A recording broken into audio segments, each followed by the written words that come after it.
Isang disbarment complaint ang inihain sa Supreme Court ngayong araw laban kay Vice Presidente Sara Duterte kasunod ng kanyang pahayag na nakipagkontrata siya sa isang assassin para puntiryahin sina Pangulong Ferdinand R. Marcos Jr., First Lady Lisa Araneta Marcos at House of Representatives Speaker Martin Romualdez.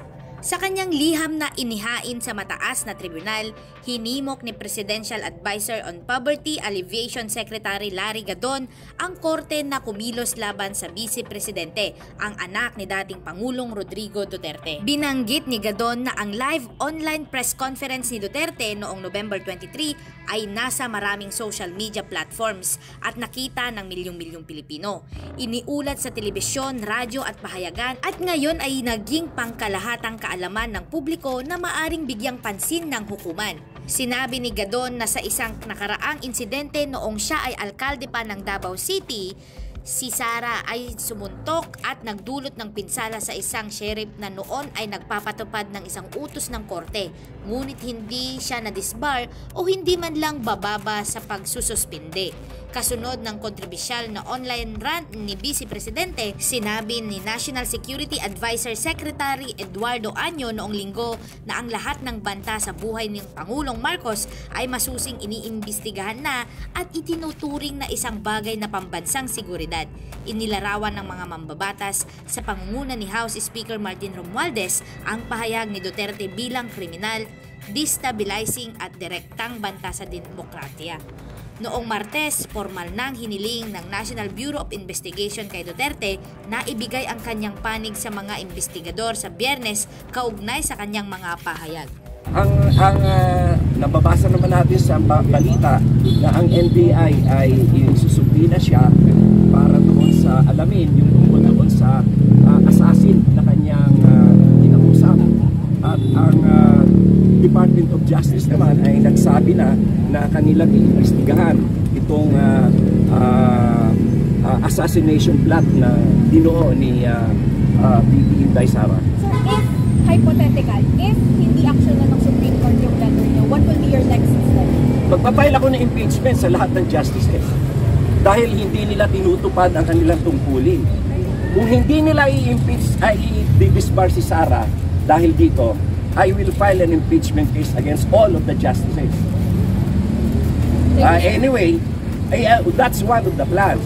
Or kaya, hihintayin ko na lang na mag-retire si Chief Justice Ismundo, and then hihintayin ko na lang yung bagong Chief Justice na umupo.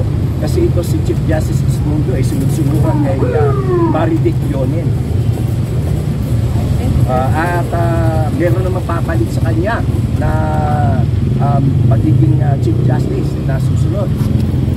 Ako, ang nominee ko dyan ay si Associate Justice Gairlan. Okay, last message. Tama na pala, message. Oo. Ang Supreme Court ay tinatawag natin na bastion of judicial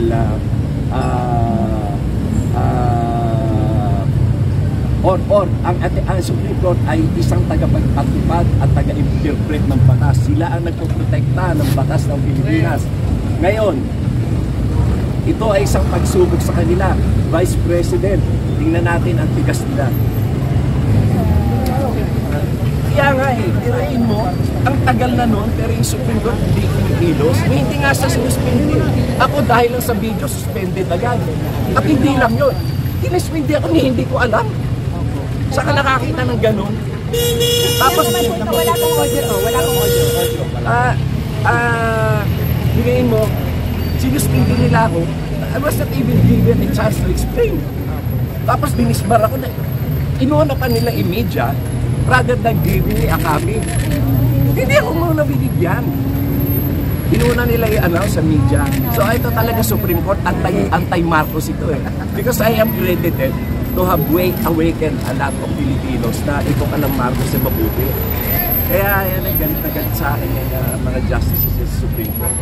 And anyway, 13 of them are tigong appointees. Kaya gano'n. Nakita nyo nga yung protest ni BBM. After 6 years, hindi nila na ma-resolve. Simple lang issue doon. Okay.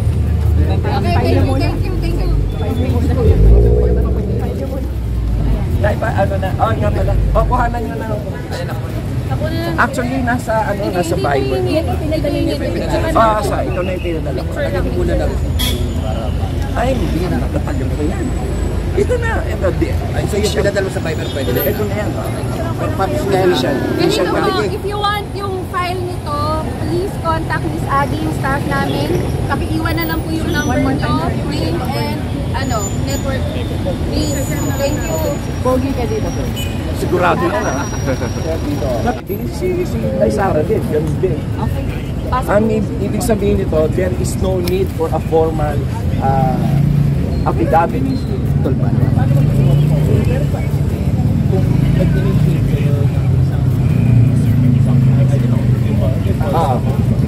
Ano yan eh, this is not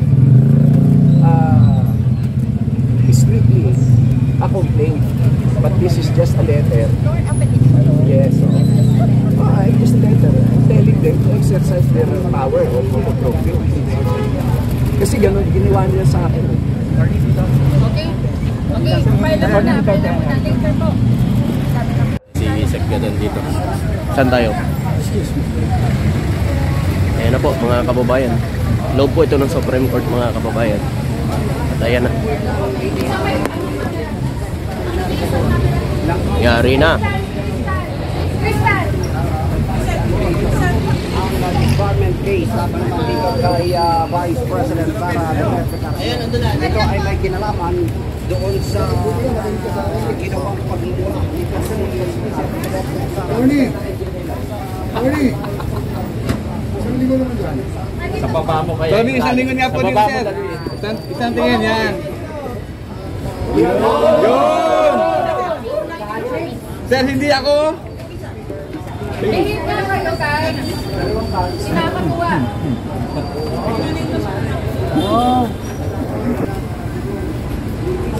Ay, umarang.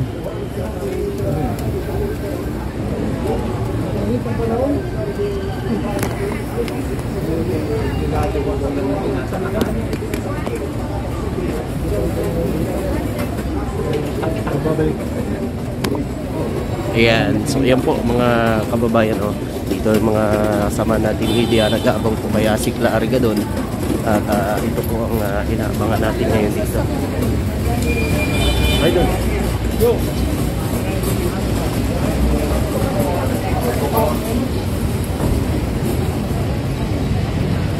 Saan na siya?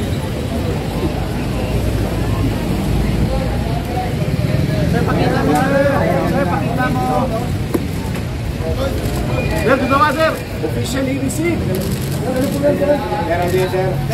Sir, isa po yan. Ito yung aking letter of complaint on disbarment of Vice President Sara Duterte Cambio. Kaya it has been officially received by the Supreme Court. As shown by the stamp pad bearing the date November 27.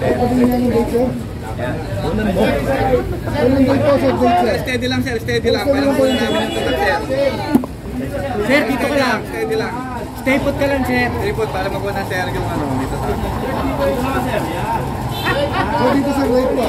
Dito sa gitna, sir. Live po. Sa gitna, oh. Ayun. Okay, sir. Thank you. Thank you. Hindi pa. Hindi pa po.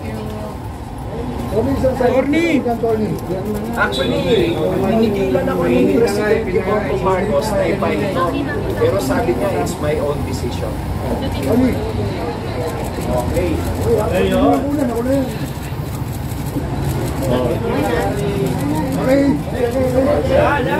Quiet guys, quiet.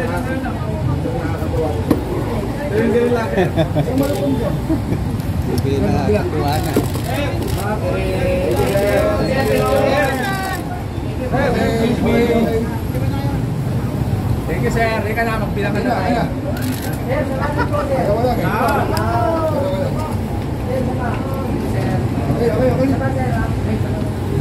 Okay guys. Dalawa yung sir. Ito ano no? Ayan na po mga kababayan. saan. Sa City Hall. Siya na po. Doon lang daw eh.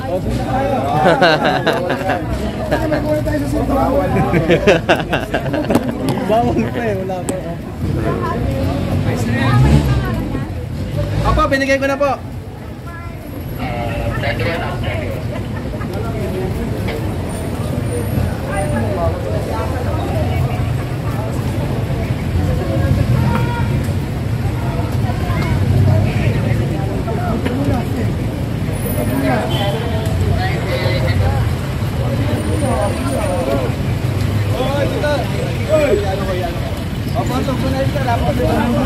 Opo, muna.